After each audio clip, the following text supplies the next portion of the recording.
ராமஜென்மபூமி பாபர் மசூதி இடப்பிரச்சனையில் அயோத்தி வழக்கில் மத்தியஸ்தர் குழு அமைக்க உச்சநீதிமன்றம் தற்போது உத்தரவிட்டிருக்கிறது. இதனுடைய கூடுதல் விவரங்களோடு நம்முடைய டெல்லி சிறப்பு செய்தியாளர் சுசித்ரா இணைப்பில் இருக்கிறார். பேசலாம்.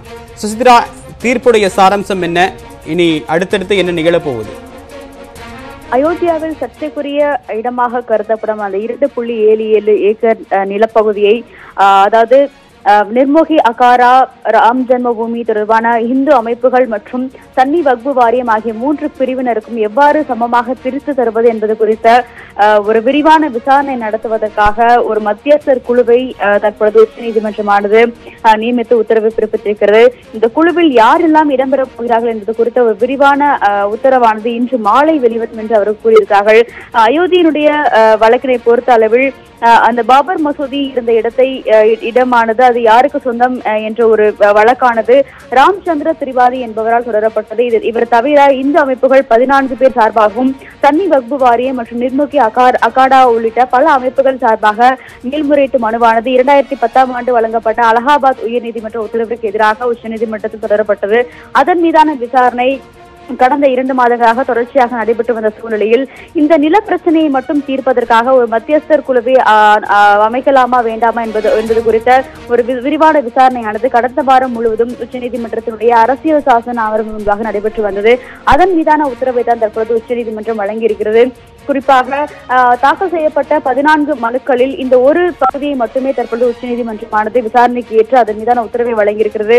அந்த 2.77 ஏக்கர் நிலமானது யாருக்கு சொந்தம் என்பதும் அந்த நிலத்தை எவ்வாறு சமமாக 3 பிரிவினருக்கும் பிரித்து வழங்குவது என்பது குறித்த ஒரு உத்தரவாகத்தான் இது பார்க்கப்படுகிறது. அதாவது இந்த உத்தரவை ஏற்கனவே அலகாபாத் உயர்நீதிமன்றமானது ரத்து செய்திருந்த சூழ்நிலையில் தான் தற்பொழுது உச்சநீதிமன்றமானது மீண்டும் மத்தியஸ்தர் குழுவின் மூலமாக இந்த நில பிரச்சனைக்கு ஒரு தீர்வு காண வேண்டும் என்ற ஒரு உத்தரவை பிறப்பித்திருக்கிறார்கள். குறிப்பாக சன்னி வக்பு வாரியம் மற்றும் நிர்மோகி அகாடா ஆகிய 2 அமைப்புகளும் மத்தியஸ்தர் நியமிப்பதற்கு சம்மதம் தெரிவித்திருந்த சூழ்நிலையில் இந்து மகாசபா உள்ளிட்ட இந்த அமைப்புகள் அதற்கு கடும் எதிர்ப்பினை தெரிவித்து வந்தார்கள். வாதங்களின் பொழுதும் இந்த அமைப்பினர் சார்பாக பல்வேறு எதிர்த்தரப்பு வாதங்களானது முன்வைக்கப்பட்டது. அந்த அனைத்து வாதங்களையும் கேட்ட பின்புதான் தற்போது உச்சநீதிமன்றம் இந்த உத்தரவை பிறப்பித்திருக்கிறது. 2 தரப்பினரும் சன்னி வக்பு வாரியம் மற்றும் நிர்மோகி அகாடா ஆகிய 2 தரப்பினரும் சம்மதம் தெரிவித்துள்ள சூழ்நிலையில் பெருவாரியான மனுதாரர்கள் இதற்கு ஆதரவாக இருப்பதை காரணம் காட்டி தற்பொழுது உச்சநீதிமன்றம் மத்தியஸ்தர் குழுவினை நியமித்து தற்பொழுது ஒரு உத்தரவை பிறப்பித்திருக்கிறது. இந்த குழுவானது அயோத்தியில் உள்ள அந்த சர்ச்சைக்குரிய நிலமானது எத்தனை 3 பிரிவினருக்கும் எவ்வாறு வழங்கப்படும் என்பதையும் அந்த நிலத்தில் அதாவது சன்னி வக்பு வாரிய மற்றும் இஸ்லாமிய மக்களுக்காக தொழுகை நடத்துவதற்கு அனுமதி வழங்கலாமா வேண்டாமா என்பது குறித்த 2 கேள்விகளுக்கான ஒரு விரிவான விசாரணையை நடத்தி அதன் பின்னர் இறுதி முடிவை உச்சநீதிமன்றத்தில் தெரிவிக்கும் என்ற ஒரு உத்தரவை வழங்கியிருக்கிறார்கள். இந்த வழக்கானது ஒரு மனுவாகத்தான் பார்க்கப்படுகிறது. மீதமுள்ள மூல வழக்கானது 2 மாதங்களுக்கு ஏற்கனவே உச்சநீதிமன்றம் ஒத்திவைக்கப்பட்டிருக்கிறது. மூல வழக்கினுடைய விசாரணைக்கு வரும் வரையில் மத்தியஸ்தர் குழுவானது அடுத்த 2 மாதங்களுக்குள் அயோத்தியில் விசாரணை நடத்தி அதன் பின்னர் அந்த அறிக்கையை உச்சநீதிமன்றத்தில் சமர்ப்பித்த பிறகு இறுதி உத்தரவானது வழங்கப்படும் என்ற ஒரு கருத்தையும் தலைமை நீதிபதி ரஞ்சன் கோகோய் அவர்கள் தற்பொழுது வழங்கியிருக்கிறார்கள். தேவா, சுசித்ரா, இது மத்தியஸ்தர் நியமனம் அப்படின்றத எப்படி பாக்குறது? 2 தரப்பும் ஏத்துக்கிட்டாங்களா இந்த விஷயத்துல? மத்தியஸ்தர் கூறக்கூடிய முடிவை நாங்க ஏத்துக்கிறோம் அப்படின்னு சொல்லிட்டு, அல்லது இறுதி மூல வழக்கின் அடிப்படையில் இந்த மத்தியஸ்தர் கொடுக்கக்கூடிய அறிக்கையின் அடிப்படையில் இறுதி வழக்கில் தீர்ப்பு வழங்குவா?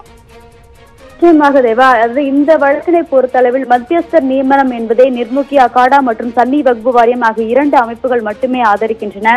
மற்ற இந்து மகாசபா, ராம்லல்லா உள்ளிட்ட அனைத்து இந்து அமைப்புகளும் அதற்கு எதிராகத்தான் இருக்கிறார்கள். குறிப்பாக தற்பொழுது 3 மத்தியஸ்தர்கள் இந்த குழுவில் நியமிக்கப்பட்டிருக்கிறார்கள். அது முன்னாள் உச்சநீதிமன்ற நீதிபதி கலீஃபுல்லா தலைவராகவும் ஸ்ரீ ரவிசங்கர் மற்றும் மூத்த வழக்கறிஞர் ஸ்ரீராம் பஞ்சு ஆகிய 3 பேரை இந்த குழுவில் நியமித்து தற்பொழுது உச்சநீதிமன்றம் உத்தரவு பிறப்பித்திருக்கிறது. ஆனால் அனைத்து அமைப்புகளும் இந்த மத்தியஸ்தர் குழுவிற்கு தங்களுடைய ஆதரவை வழங்கவில்லை. இந்த குழுவானது சமர்ப்பிக்கும் அறிக்கை மற்றும் ஆவணங்களின் அடிப்படையில் தான் இறுதி விசாரணையுடைய தீர்ப்பு நிச்சயமாக இருக்கும் என எடுத்துக்கொள்ளலாம். ஏற்கனவே கடந்த 2010ஆம் ஆண்டு அலகாபாத் நீதிமன்றமானது மத்தியஸ்தர் குழுவை நியமிக்க எதிர்ப்பு தெரிவித்ததை அடுத்துதான் இந்த மேல்முறையீட்டு மனுவானது உச்சநீதிமன்றத்தில் ராம்சந்திரா என்பவரால் தாக்கல் செய்யப்பட்டது. அதன் மீதான விசாரணையை தான் தற்பொழுது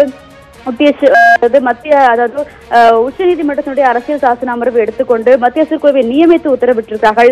ஏற்கனவே உயர்நீதிமன்றத்தால் நிராகரிக்கப்பட்ட ஒரு கோரிக்கையானது தற்போது உச்சநீதிமன்றத்தால் ஏற்றுக்கொள்ளப்பட்டு மத்தியஸ்தர் குழுவானது அமைக்கப்பட்டிருக்கிறார்கள். இந்த குழுவினுடைய அறிக்கையின் அடிப்படையில் தான் அயோத்தியா வழக்கினுடைய இறுதி தீர்ப்பு நிச்சயமாக இருக்கும் என்பதை கருத்தில் கொள்ள வேண்டும் தேவா. குறிப்பாக மற்றொரு கூறுகிறேன், முன்னாள் உச்சநீதிமன்ற நீதிபதி FMI கலிஃபுல்லா தலைவராகவும் ஸ்ரீ ரவிசங்கர் மற்றும் மூத்த வழக்கறிஞர்கள் ஸ்ரீராம் பஞ்சு ஆகிய 2 பேரை உறுப்பினர்களாக கொண்டு இந்த 3 பேர் கொண்ட மத்தியஸ்தர் குழுவை தற்பொழுது உச்சநீதிமன்றம் நியமித்திருக்கிறது தேவா.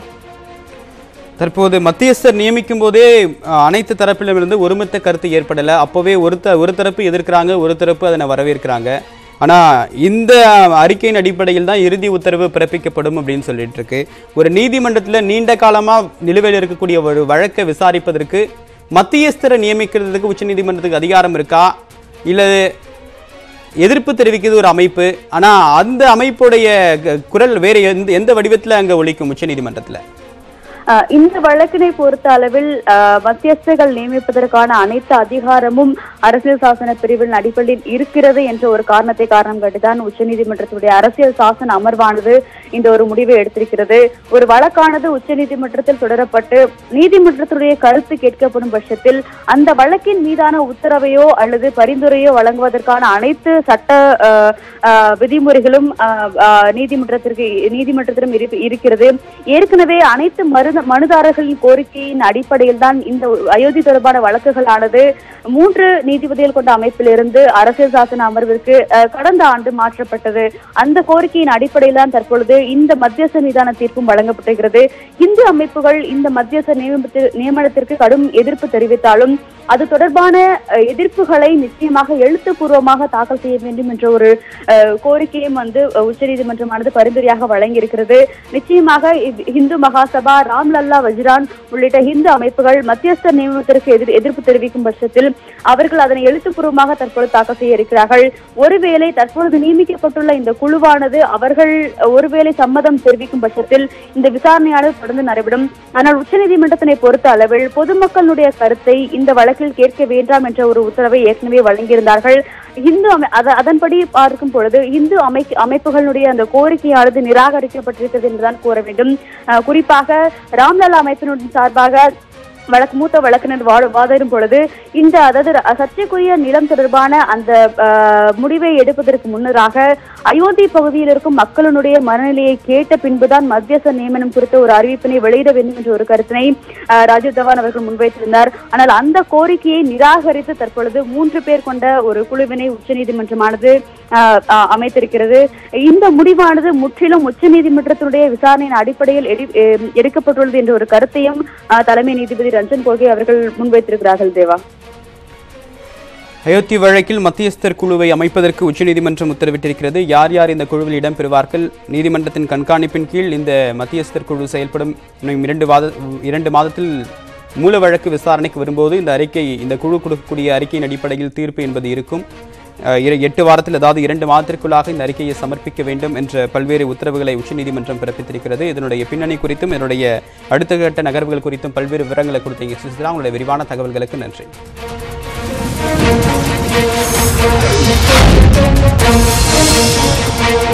Thank you.